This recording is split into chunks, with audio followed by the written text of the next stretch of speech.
تشریف فرماؤ کہ مکہ تو مدینہ المنورہ پہلا قیام آپ کا اتنے سی اور اتنا ہی سرکار کریم کا قیام پاک رہا. پھر آپ نے جس وقت نماز واسطے آپ نے جگہ تعین فرمائی پھر کھجوراں دی ٹہنیاں توڑ کے چھپر پیا جس محراب نے چون نماز اس پیچھے جتنے میں نماز پڑھتا سا نال محراب اصلی اتنے سی.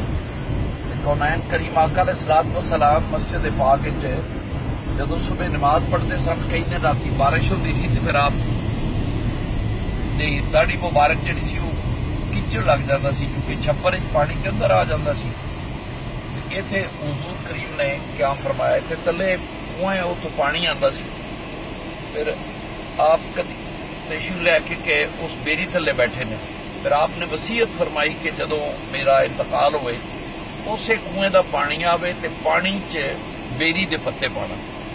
بیری دے پتے ہوں اطبا جڑے نے ڈاکٹر حضرات طے کر بیٹھے کہ وہ لیس بیری دے پتر قدرت نے کمال رکھا ہے کہ وہ اتنی کمال وہ برکت ہے کہ وہ اینٹی بایوٹک کا اتنا اثر ہے کہ وہ اگر میت پوائی جائے تو وہ جسم گرامی نالوں کوئی سمیل یا کوئی بو نہیں آتی.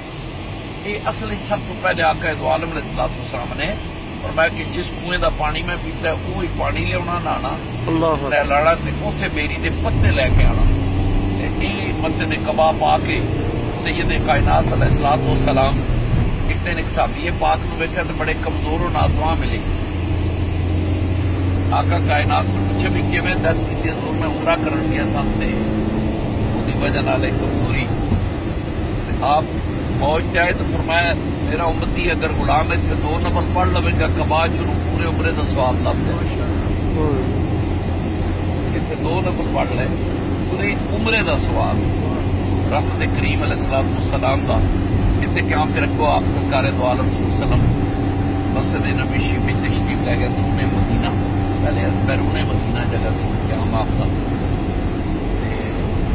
میری ہمیشہ کی عادت ہے پہلے میں 4 نفل پڑھ لینا پھر نفل پڑھ کے جمی وابست گانے رشید جڑے دنیا تو تشریف لے گئے نے انہوں نے پھر میں سال کا نفل پڑھ جنہ کی نسبت رشید نال رشید کے حامل نسبت نے اللہ کریم انہوں نے نام آیا مالک قبول فرماؤ انہوں نے بلندی درجات کا سبب بنا سبحان. اور پھر نفل 2 پڑھ کے دیا الہی اے جڑے میں نال لے آیا یہ میں لے آیا میرے آن کی علاج رہے جنہوں نے مشکل آسان کرنا.